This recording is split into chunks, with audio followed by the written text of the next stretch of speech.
What's up, Steelers fans? Welcome back to Around the Burgh. I'm your host, the Wolf, here with our Week 9 recap of the Steelers' 29-27 victory over the Chicago Bears in a very strange game. We have a lot to get into, so we're going to jump right into it. But first, I'll introduce my co-host, Shane Kubis. Shane, how you doing tonight? I wish I felt better about getting a victory, and we'll get more into that part of it. But feeling all right overall. Definitely looking forward to talking about this and kind of breaking it down from less of a positive angle than I was hoping to. But Yeah, so I think that the thing that you and I agreed on, just quickly discussing it pre-show, was that this was a very unsatisfying win. And it was yeah, frustrating. It was weird. It's another run where the Steelers, had flashes of dominance and then let it slip through their fingers. that's one way to think about it. Yeah, it's just this team, and this is the problem, right? Is like we've talked about it on previous shows that there's a certain brand of football that we have to play if we want to win consistently. And the problem is sometimes you get games like this where it's like clearly they had moments where they were dominating up front, they were physical, they're giving Fields a bunch of issues as a rookie quarterback, and that's all well and good. But then when the offense all of a sudden just ceases to exist for well over a quarter, and you let Fields get into a rhythm, and he starts to hit these receivers down the field, all of a sudden you have a ball game that you shouldn't have been in to begin with, and the only reason you win, for the most part, and I think we'll both agree, is penalties that were questionable at the very best. like, Right. Yeah. And we'll have a whole officiating yeah, discussion, but yeah, there's just a few kind of general things I want to say. And I think that one thing that I want to note about this game is that it's tough to evaluate because like we both said, is there were times where things were going well and there were times when things were going badly, and it can be boiled down to individual players doing that, coaches doing that, units doing that. So it's hard to take anything away from this game long term, because it's like, okay, well, one drive they were good and on this drive they were bad, so that makes it really tough to kind of analyze. But at the end of the day, it's hard to win in the NFL.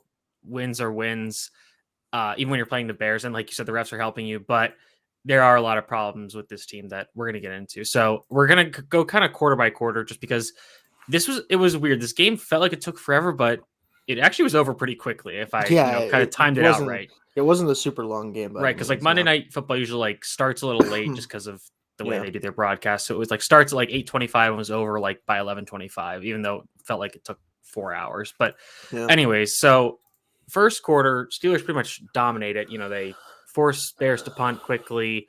They drive down. Najee Harris has the easiest touchdown run of his career, and then they get another stop, and then they go down the field, and or I think they have one more punt. Then they intercept Fields, get another touchdown, and so they're out to a 14-0 lead pretty quickly, pretty easily. And we were actually talking before. We were like, maybe we'll be able to do the recap in the fourth quarter if things keep going this way, because we were like, we could just watch the game Yeah, finish up and just talk about it. that was dumb to say. I shouldn't have Yeah, said that. and we probably, I don't want to say we jinxed it, but I think that Yeah, pretty yeah, much. we're a little bit too optimistic after just one quarter for sure. So Right. And we'll talk about some of the good things in the first quarter. So, in the first quarter, I thought Canada did a great job of calling plays. They ran a jet sweep to James Washington. There was one play, I think it was on the first touchdown drive, where it was third down and I want to say maybe 7. And I saw that they had Claypool isolated one-on-one at the top of the screen with a small corner. I'm like, Ben's going to throw there 100%. And that's exactly what he did, and Chase caught it. So I was like, all right, cool. This is going well. And then the other thing from the first quarter or around that time period was Cam Hayward's absolutely dumb, just stupid interception. Just ridiculous. He does this every week. He does something, whether it's batting 4 passes down or Yeah. whatever, causing havoc constantly, or something stupid like. I mean, that play for him to this is the type of player he is. Like, he just creates things for himself, right? Like that's not the type of play that ever happens. Like, you don't bat the ball down like that and then it go right back in your arms immediately and you just catch it. Like, but he creates stuff like that. Like, he gives himself the opportunity to make huge plays like that. And that's really the whole identity of this team, is like we have a few select guys who are clearly just different from other players, and we need them to constantly make plays for us. And when they don't, it doesn't work, and when they do, it does, and that's just kind of the story of everything. Yeah, I mean, it honestly looked like if you're like reaching for something on a top shelf, like a Right. bowl, and you kind of pull it off, but it falls, and you have to like kind of bobble it Yeah, in you the have to like air for a do few one of seconds, these. then just grab it. Yeah, That's basically what it looked like him picking off that pass. But exactly. that was Yeah. pretty cool. So then on the Steelers' second touchdown drive, they're in the red zone, like inside the 10. They're throwing a lot of passes, which I wasn't a huge fan of. A Yeah. lot of empty sets in this game.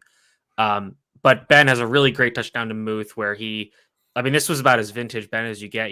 Nobody's open initially. He kind of rolls to his left and fires a dart to Fryermuth kind of in the flat to the left side of the end zone, which was awesome. Yeah, when I saw that play, I think I tweeted, Let's effing go," Yeah. something along that, Yeah. I mean, I something along used those every lines. character that Twitter allowed me to go Moose. Exactly. Yeah, I saw. I mean, his emergence is exactly what I was hoping for this year. I remember when we were talking about, what should we expect from the rookies this year? What are we looking at with him? And we obviously had a lot of expectations for Harris because you don't draft a running back in the first Yeah. round and not use him a lot. Mm-hmm. But Freiermuth was the question mark of like, is he going to have a huge impact as a rookie? Are they going to ask a lot from him? And between Ebron just being not good and Mm-hmm. him showing up in big moments, like he's clearly Ben's favorite target, especially in these gotta have it plays. Mm-hmm. I And think yeah, I saw a stat that was like I think he's been targeted on I think he's been targeted 16 times on third down. I excuse think he me. said 13 catches for 7 first downs.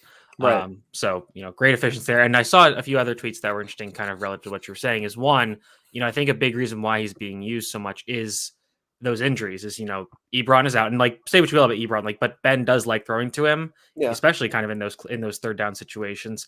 And Juju's out, and those are two like of Ben's like most confident targets, especially on clutch downs. So, Yeah, you gotta have just it 3rd and 5, 3rd and 8, whatever. exactly, He's going for exactly. those guys. So to see him doing that is, really great to see.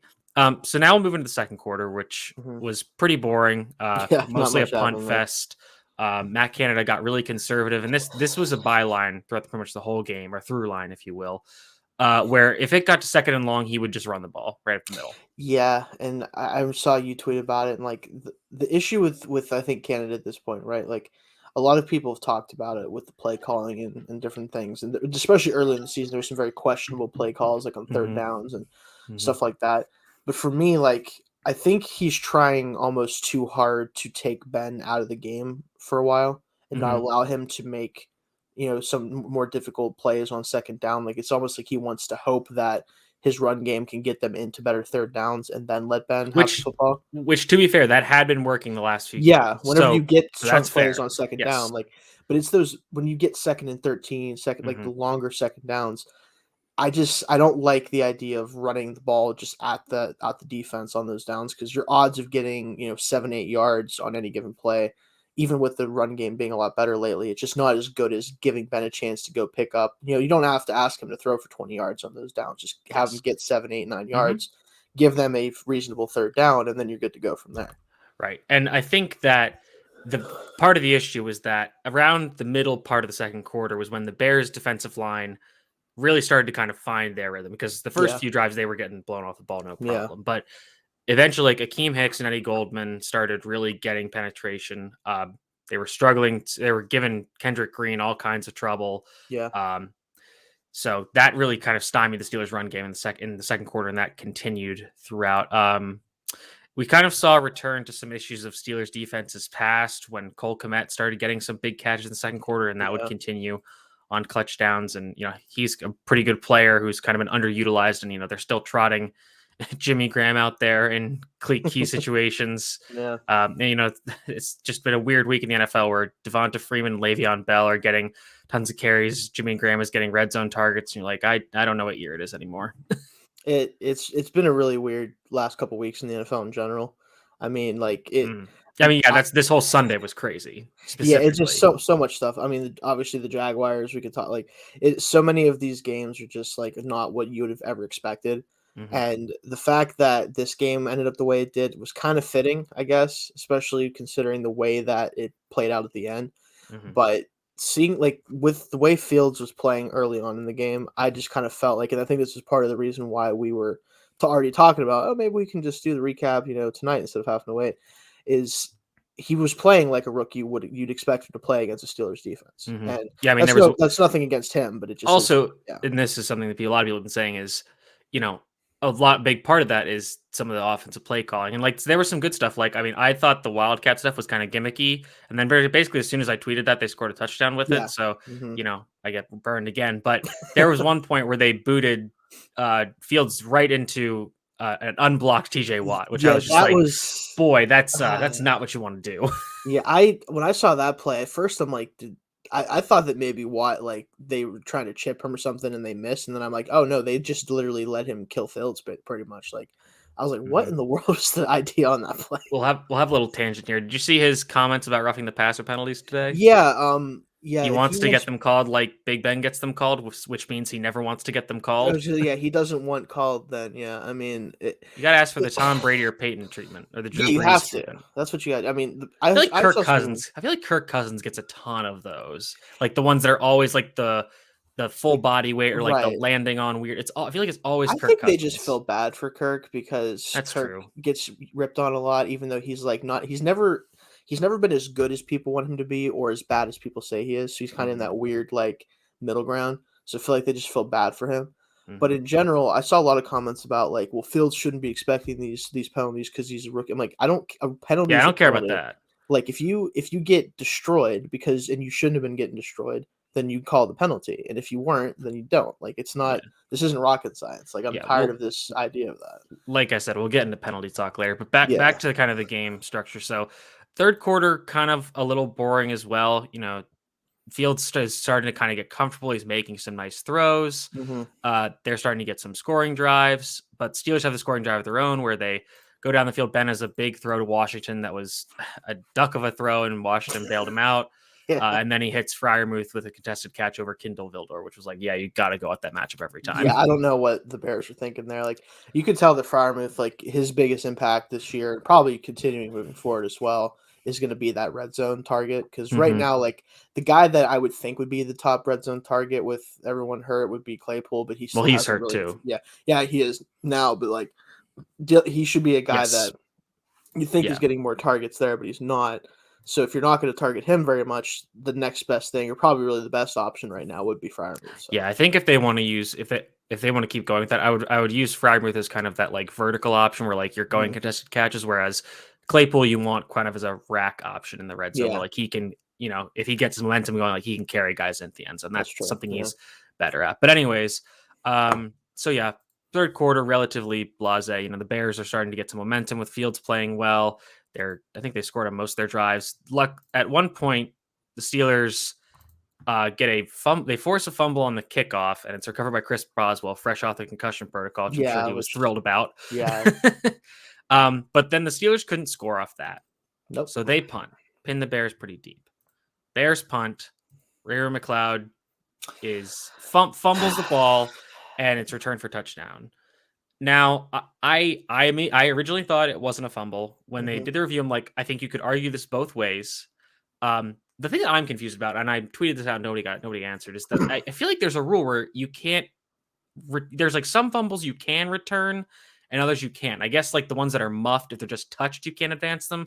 But if a guy has possession and then fumbles, you can return that one. I believe that is the Okay. distinction on punts. Is like Okay. if they possess the football, it's now as if they're just a runner, right? Okay. It's the muffs are the one where it's like technically it was never possession; it was just touched by the Right. team, and therefore is a live Gotcha. football at that Okay. point. Gotcha. Yeah, Okay. And then this is kind of flies in the face of the challenge and ruling that was made in the third quarter, where Justin Fields throws a deep pass to Marquise Goodwin. yeah, The mhm. ball kind of gets jostled around. Tomlin challenges, but they say it's a catch. And then I think you could argue that, well, if that's a catch and he has possession with that much moving around, then arguably McLeod had possession with the ball Yeah. moving around. But anyways, I It's digress. that play. I will admit, like when I saw it live, I'm like, that looks a little bit iffy, but I would not challenge it because I just don't see them Hmm. overturning it. And then of Yeah. course Tomlin challenged. I'm like, yeah, that should just not send it. Yeah. Yeah. And then I think that, you can argue that, the special teams touchdown is fluky. That probably won't happen again. I don't think McLeod has had really that much trouble with muffs this season. No, not this year. At So least. that's a mistake and they get really burned for it. And you could say, well, they got a fumble in the other one and they couldn't capitalize. So, it kind of cuts both ways with that. But The fourth quarter is when things really start to go off the rails because Yeah. Ben kind of starts. Well, for a few drives, he's bad, and he almost had another pump fake fumble situation, which I might have just turned it off at that point. He needs to stop. Like, I understand it's been such a big part of his game, but like he clearly just can't do it the same way. Like, so he needs to just stop doing it. Right. Like, seriously. And then the climactic moment of the game, and again, we'll get into the details of this more, is Ben gets sacked on third down by Cassius Marsh, and the taunting penalty is called, and the Steelers get a first down, and again, that drive gives them new life, and they eventually convert that for a field goal. We'll get into that. We'll get into that later. But Yeah, that's just what we'll happened. save that. Yeah, we'll save that. So then Fields comes back on the field after that field goal. He leads a great touchdown drive. Makes really nice throws. Finds Allen Robinson for a huge throw over Arthur Mollett, where I just don't. I think Minka was going to rob the middle of the field, and he let the slot fade down the sideline go, which I'm sure there's an assignment there, and he that's just them having a play call and finding a good matchup where you have Allen Robinson, who's a great receiver, on Arthur Mollett, who's a replacement level slot corner. Yeah. So props to them and props to Fields for making a great throw. And he missed, I think it was Mooney down the sideline, or just by like a foot. Okay, well, not sure what happened to Mitch here, but I think he's. Oh, I'm sorry. I meant to click over a tab, but I hit refresh for some reason. So here he is. Okay. There we go. Okay. Okay, as you were. Everything's good. But anyway, but when the Bears score, there is a minute and 46 seconds left, which I was like, okay, they have Boz, like this is fine. Right. So Ben has some nice throws in this drive. I'll give him that. They hit that slant to Deontay for another big gain that gets them field goal range. And they kick the field goal with about 20 some seconds left. Ben tries a read option where he is very close to the first down, but I'll give him credit for trying. The Monday Night Crew is so cringy to begin with, but like when they talked about like he wears number 7, Ben's favorite quarterback was John. I'm like, yeah, listen, don't start talking about John Elway and Ben in the same light as far as those plays because we all know they're talking about the helicopter play. Like Ben is not getting if that happened to Ben, he would be 1 dead and 2 the ball would be in the other end zone because it got knocked out that far. I almost wonder if he's even just too big to helicopter. I don't. Yeah, if they tried to hit him like that, I think he would just fall to the ground like a rock and just stay where he was. So, exactly. But that play was so comical. I'm like, he can't possibly have the football right now, can he? And then I see him try to run. I'm like, Ben, stop. Yeah, don't do it. But anyways, so then the Bears get the ball back with about 26 seconds left. They, get some decent throws. They try a 65-yard field goal, which I need to talk about this. How did everybody think it was a doink and it was 10 yards short? Because everybody on Twitter was like doink, doink, doink, doink, doink. It just and then they showed the other angle, and it didn't even get to the end zone. Something about that camera angle. Something about that camera angle made it look like that got hit in the upright. Yeah, and I'm like, because I was like, I thought it hit the crossbar. Got that close. Yeah, I was like, there's no way he got that close, did he? Yeah, I was like, I see the other angle. No, Justin Tucker magic. I was like, oh, he doinked it off the front of the crossbar. But something about that camera angle just made everybody like. I think even if I remember correctly, even the announcers were like, oh, doink. Yeah, they thought it was a doink too. And he wasn't even close. I'm like, what in the world happened? That's just a wild optical illusion. Yeah. I don't know. Mandela effect. But Steelers get the win. Just a wild game, and we'll get into the officiating now because that's the biggest story. So that's the biggest story. I think the other thing about officiating I want to discuss is that the Bears had 12 penalties for 115 yards. The Steelers had 5 for 30, and I would say the majority of those Bears penalties were offsides, neutral zone infractions, and then a few like false starts and illegal formations earlier in the game. And when all those were happening, I was like, okay, this has to be the last straw for Matt Nagy, because if you can't, like, if there were like, I think 10 or maybe like 8 offsides penalties or neutral zone infractions, it was ridiculous. Like just get your defense aligned properly. Like after like the third time, you're like, what are you doing? How is this still happening? That was the weirdest thing for me, because like as many bad penalties as there were, and we'll talk about those for sure, there's so many penalties that were just the Bears just not being good at. Like they just were not able to play disciplined football. And like these are guys like Robert Quinn is a veteran. Like, this guy's played for 10 years. He does not, there's no way he's gonna line up offsides 3 times in a game or whatever it ends up being.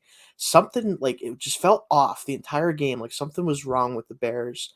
And in a very weird way, like not just being bad or anything. Like they were just out of sorts. And like there was one where they had it. I can't remember exactly what it was. I think the play clock ran down. They were trying to get a set. Fields is trying to get Yeah. them set. Play clock runs down. They call timeout.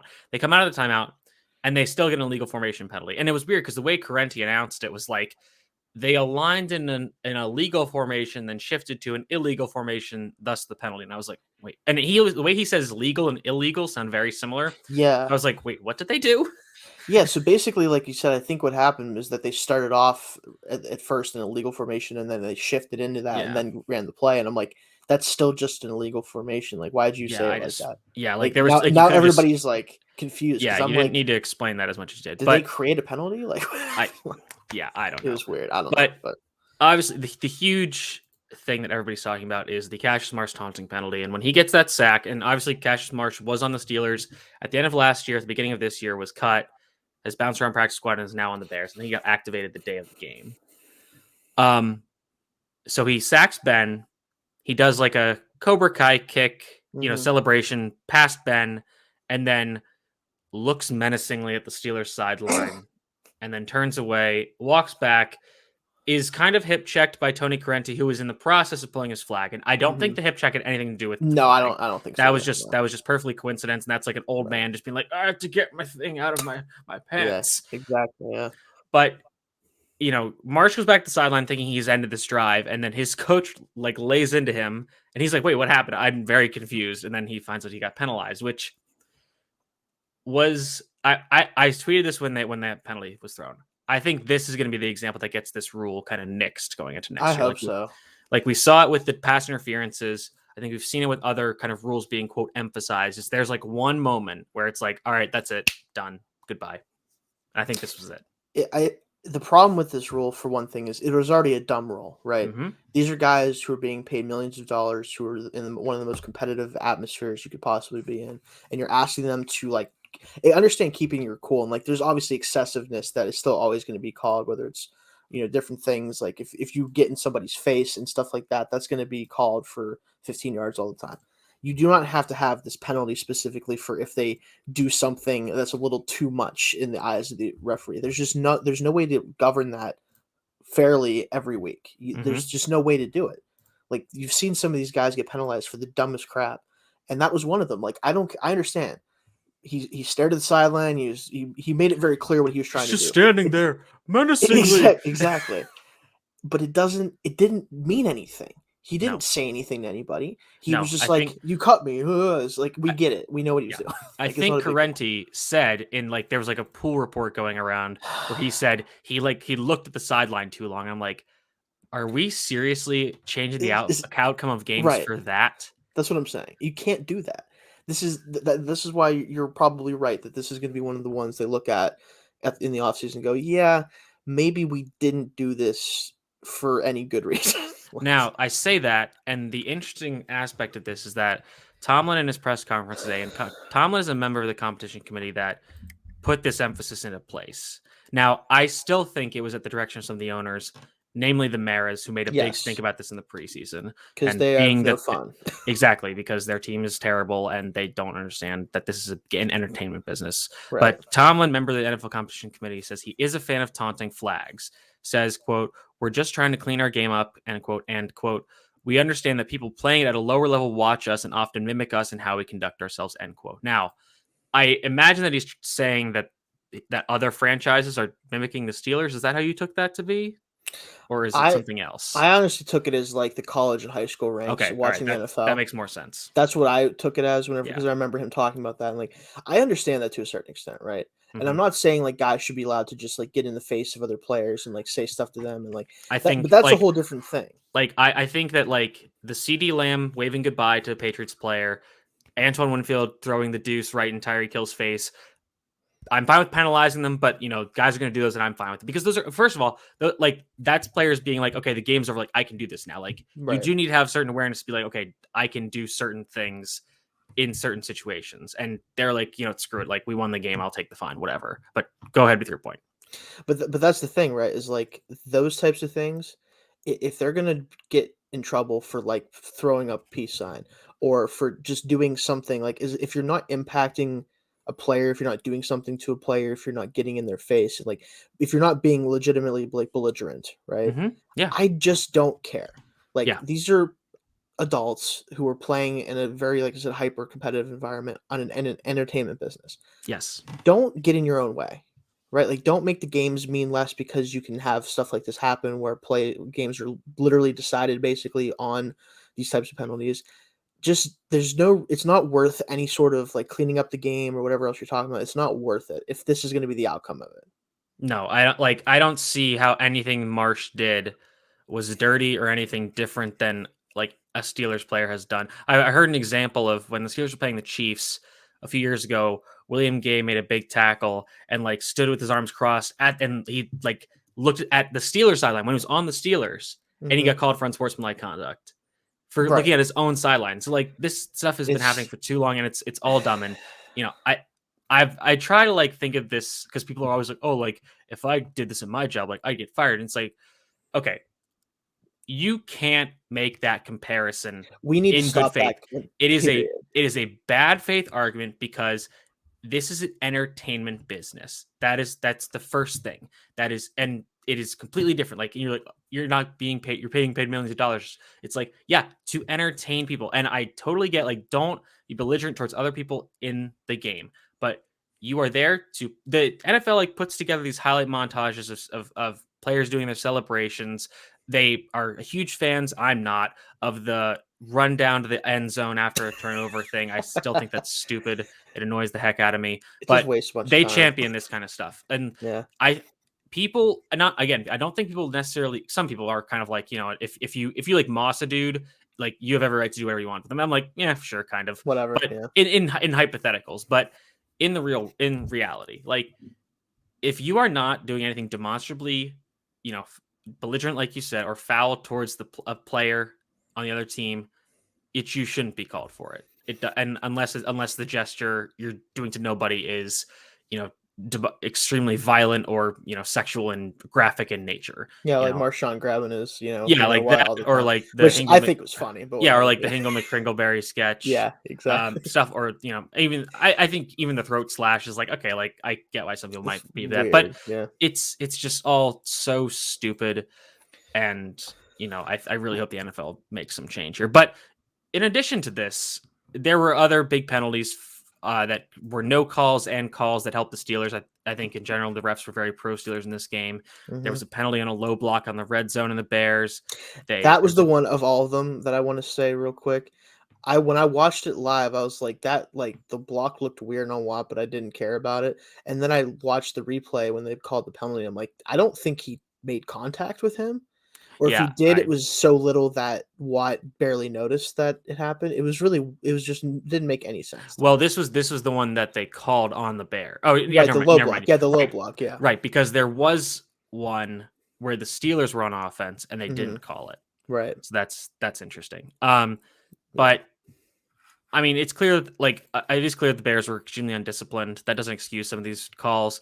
The other thing to keep in mind is that the Steelers were hosed multiple times last week against the Browns. So Yeah. it's a So, week by week thing, and I'm not excusing the things that happened this week. But, and I'm yeah. sure that if that taunting penalty had gone against the Steelers, I'd be absolutely livid right now. Um, and even if the Steelers had a good officiating week last week, but it's clear that like sometimes home teams are just going to get calls, and sometimes the refs are just going to be terrible. And I think that Tony Correnti does need to be suspended, removed. Like he's one of the older refs. If I'm kind of just saying that Launch him anecdotally, into the sun. yeah, and make the refs full time and make them available for media after Yes. games. This is something that I think isn't talked about nearly enough. This is the professional football. Hmm. Okay. This is if you're gonna have refs, if you're gonna have guys whose literal job is to make sure the game goes the way it's supposed to and the rules are followed. Why are we messing around with this not being a full time job? Hmm. Realistically, I don't care if you have to pay them a ton more. I don't care if you have to give them all sorts of stuff that they don't have access to right now. Stop making this a talking point with your Hmm. game. If you Yeah. if you do that, if you make them full time, if you give them more benefits, if you give them more training, all of that stuff, if you give them more incentive to have to be right as much as they can be, to be objectively correct as much as they can, like you said, the media availability, the game is going to improve.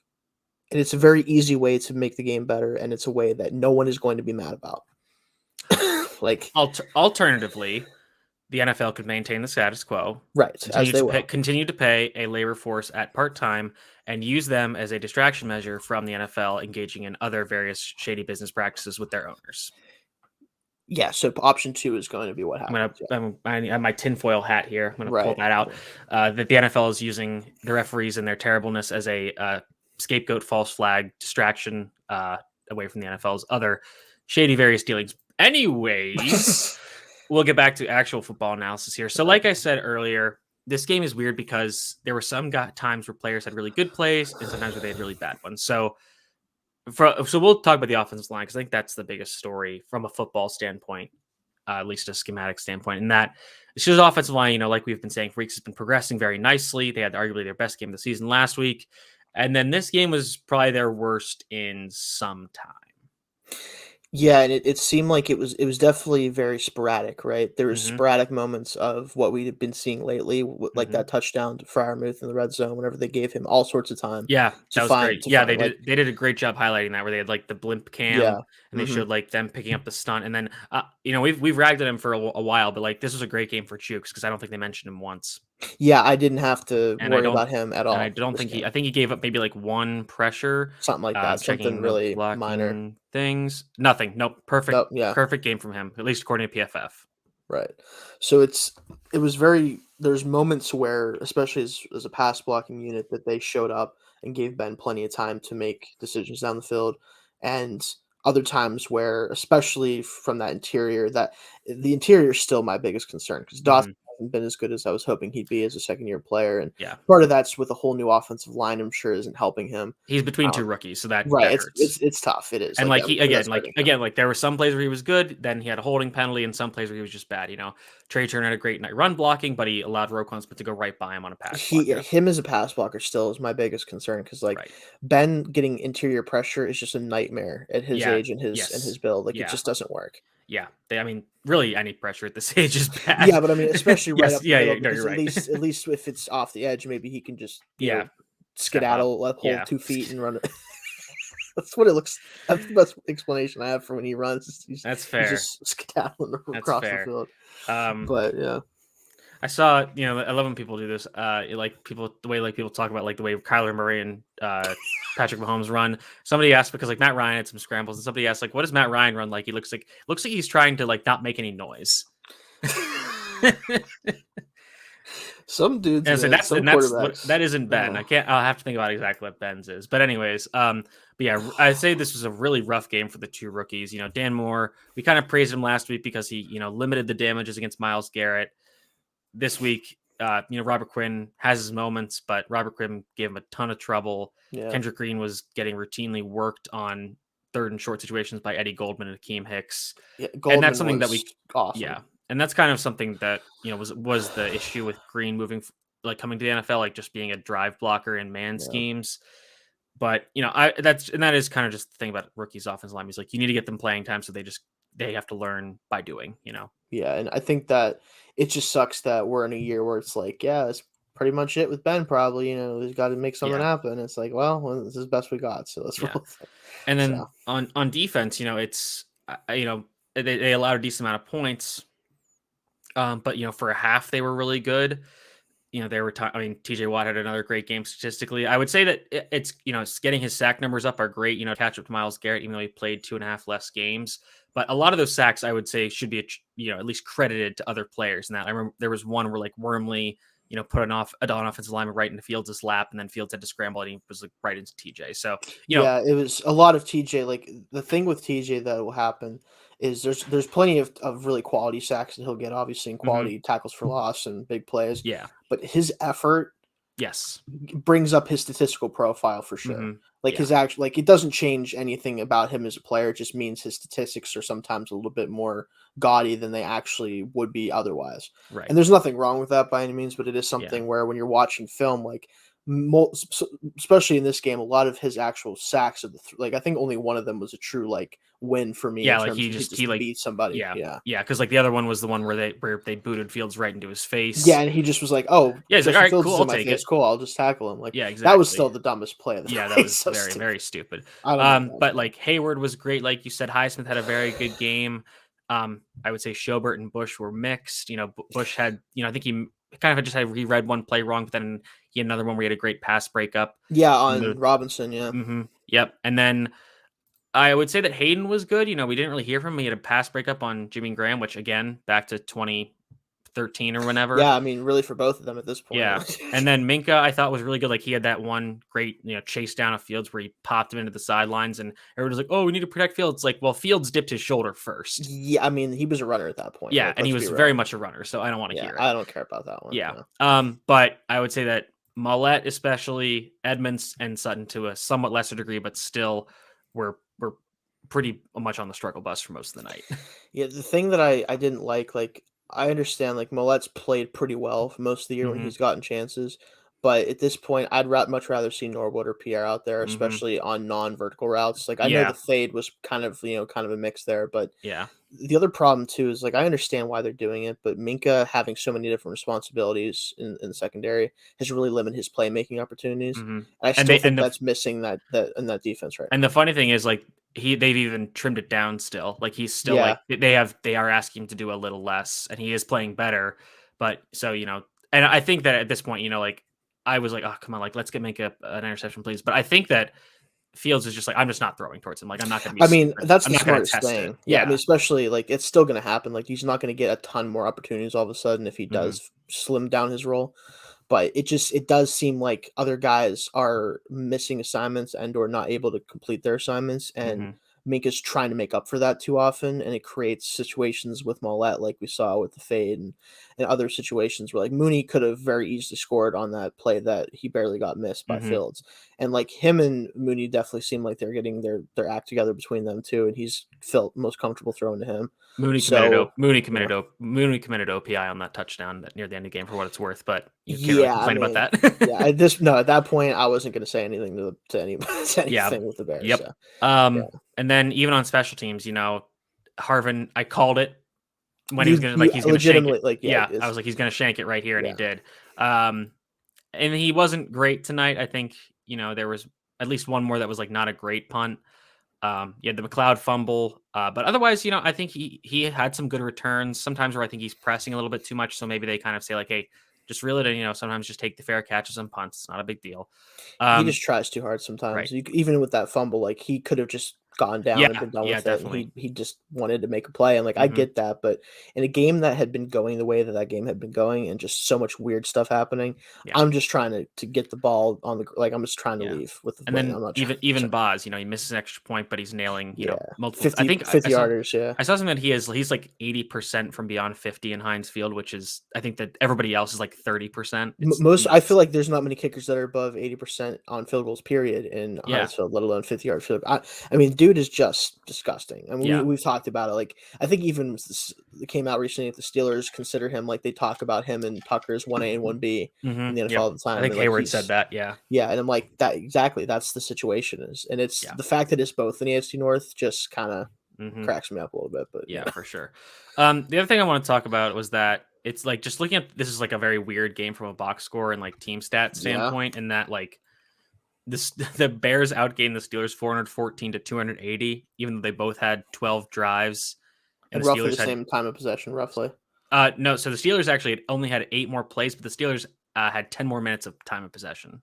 I see 31 minutes and 29 minutes on mine. I'm not sure if I'm wrong about that. Mine. The ESPN one for me is 34 and 5 seconds to 25 and 55 seconds. Oh, that's weird. Okay, I'm not sure which one's right though. Well, anyways, there we go. But like, Steelers didn't run the ball super well. They didn't pass the ball super well. But I think a big part of that was because the defense had multiple times where they got them really good field position. Yeah. The yardage, especially the yardage numbers for sure. So that kind of makes it weird. But the Steelers were great in terms of like conversions in important situations. Like they were 6 of 17 on third down, so a little above 30%.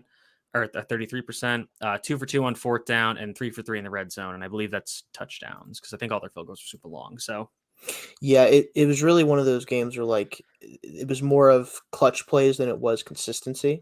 Right. Where like we saw like some questionable play calls, some Mhm. lackluster running at times. Like Najee did his best most of the time, like he always does, but the yards per carry are going to look pretty bad. Yeah, But they look he bad, did but a good I job. think But if you watch this game, you know it's the offensive line because yeah, they were getting getting into the back manhandled. like Yeah, because like for the last few weeks, like they kind of will meet him at the line of scrimmage and he can make a guy miss. They were getting into the backfield with yeah, regularity, that's what and we that was can't the allow. issue. Like we need to Yeah, give him at least a little bit of space yeah. past the line to give him a chance to actually break And something he had past one 5 really yards. nice like Le'Veon run where he like stopped, jumped Hmm. over a hole, jumped back again, went up the field and got like a nice big gain. But Yeah. those are few and far between.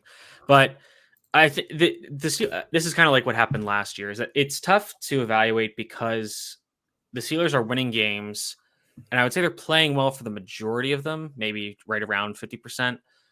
But and they're finding ways to win, and I think some people think that that's a bad thing, and some people might think it's a good thing because it kind of teaches your team to like obviously like, never give up. Like if games are close, like you got to keep trying, like you can win it.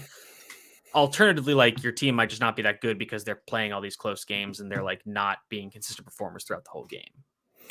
I think the question of like whether that ends up being good or bad is what kind of development do we get down the stretch from the rest Hmm. of the team? Like if the offensive line can move past this performance and continue their track towards getting better like they had Hmm. been, if Ben can just stop being so old for like I don't think that's another gonna like happen. listen, give me like 4 games the rest of the year at I some mean, he point where you don't hasn't look old. to But his credit, he hasn't thrown an interception in like 5 weeks.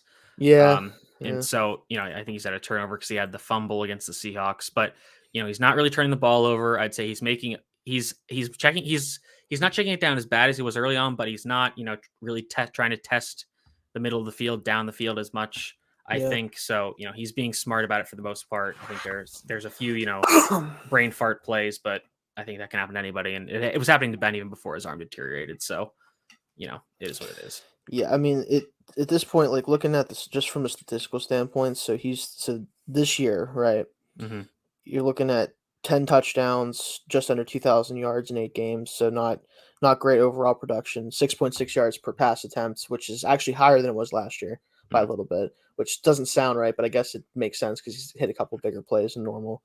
10 touchdowns, only 4 interceptions so far.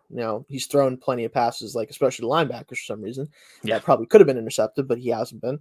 And I will say he's been sacked 18 times, Yeah. which is on a pace for with 17 games about 40 times, Hmm. which is definitely would be the most he's been sacked since at least I think 2013. Yeah. I think would be the most. Hmm. Now again, this is an offensive line that isn't nearly as good as he's been used to, and also he's old as dirt, Yeah. so like that doesn't help. But overall, like I could have expected worse than this for sure coming into the season. Hmm. And I also could have expected worse than 5-3 at this point for sure. Yeah. It's just, is this going to be a situation where they're 5-3 and they can make it work down the stretch and continue to win like this, or are they going to have to adjust and get better at a lot of things to continue to win games at the rate they are? Hmm. Yeah. So I'm looking at some of these like kind of more advanced stats and relative to last year. So, Yeah, because that's a pretty decent analog to Ben. So he's completing about 0.5% less of his passes. yeah, The drop rate is actually exactly the same, which is kind of concerning. yeah. Um, Which which I don't think they're not happening as frequently as I would think. So, his time to throw is a little up, so I would say that's good. yeah. Um, where was the other one? Oh, A dot. So his average depth of target is 7.1. Last year it was 7.6. So even that's gone down a little bit. I think that skewed a little bit from the first couple weeks though too. You're probably Honestly, right. Yeah, that's yeah, true. Let's see. I'm kind of looking at these other numbers. So right now his pressure to sack rate is 26.5%. So of the time he's pressured, how many times it turns into a sack? That would be his highest since 2013. yep, makes sense. And it's at right now it's almost triple what it was last year and Yeah. basically double what it was every year from 2016 through 2019. And honestly, I'm not surprised, not only because I think part of that's obviously the offensive line, but also he's not able to escape as well as he has Hmm. ever in his career. I mean, Yeah. even last year, like it wasn't pretty at all, but he didn't have to do it much, and he was able to at times. You can just tell, like when he runs, it just feels like he isn't going anywhere. So Like it's just, you say yeah. that, but he had 3 scrambles all of last year, and he's up to 2 already this Well, year. listen, okay, his scrambles suck. So hopefully No he doesn't argument do it. there. Okay. Hopefully he stops doing it. But All right, we'll get into yeah, our 3 stars now. We'll end on a positive note. So I think we have to. I'm going to start my 3 stars with Chris Boswell. yeah. Coming off concussion, he does miss an extra point. That's probably why he's not higher. But he hits field goals in 54 yards, 52 yards, and 40 yards, including the game winner, basically. And he also has that extra fumble recovery on the kickoff, which is, I think he was just surprised as all hell to see the ball bounce into his arms. I mean, I don't know how you wouldn't be surprised. I mean, that, like I said, that was just a crazy Hmm. situation for him to end up like with that play. And honestly, I think that the fact that he was able to come back is the only reason that we won this football game, Hmm. realistically. Yep. Because if we had to kick those field goals to win with Josh Lambo, I'm sorry, he's not going to Yeah, make many definitely not. points. So definitely glad that he was able to come back in and actually make impact in that from that perspective.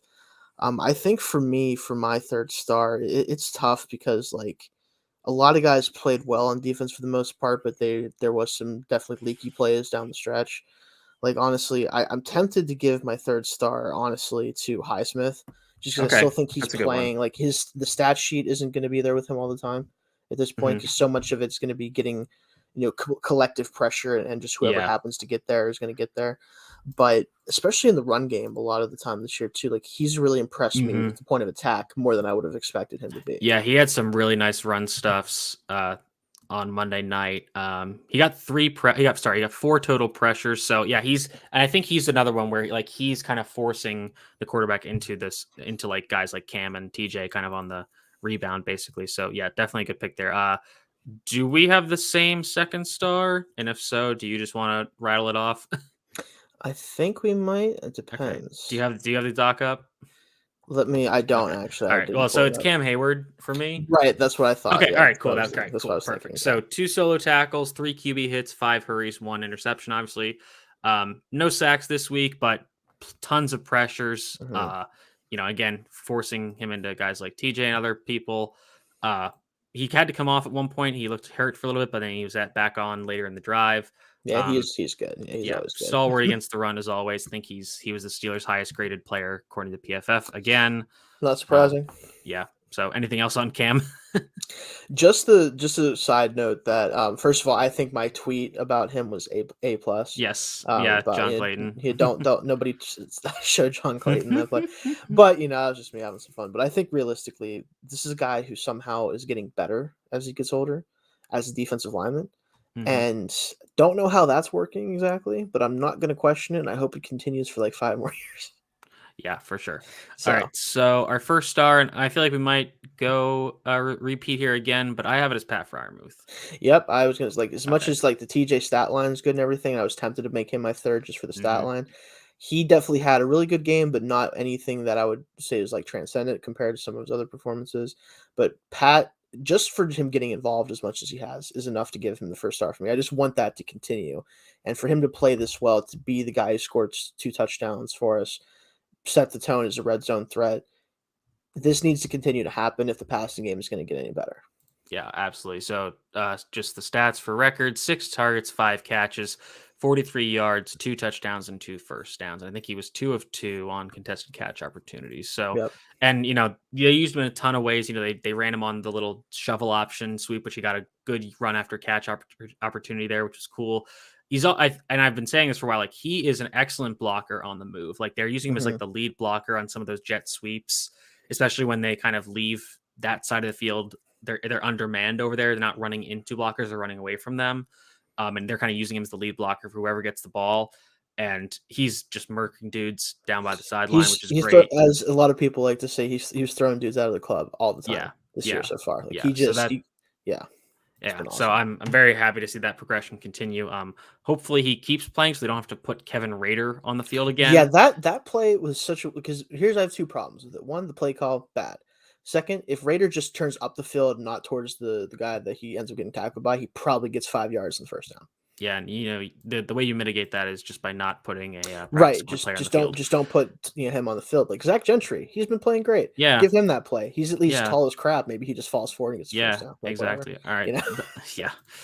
Oh boy. All right. Well, we'll be back later this week with our preview of the Lions game. I think if Steelers had well, I don't know. Now I'm not as worried about losing next week. I think if they had dominated this game, I'd be I feel more worried better. about losing next week. And Oh like, I yeah, mean, honestly, you're right. Yeah, because that's even more of a trap game opportunity than that. yeah, exactly. I, But all I'm gonna say is if next week's game is half as stressful as this one was, I'm going to turn it off halfway I'm through. sure they're gonna I find a just way it's just like, come on. Ben's best the best Ben has looked all I know it was in the preseason, but the best he's looked all year was in the preseason against against the this Lions team. backups. Right.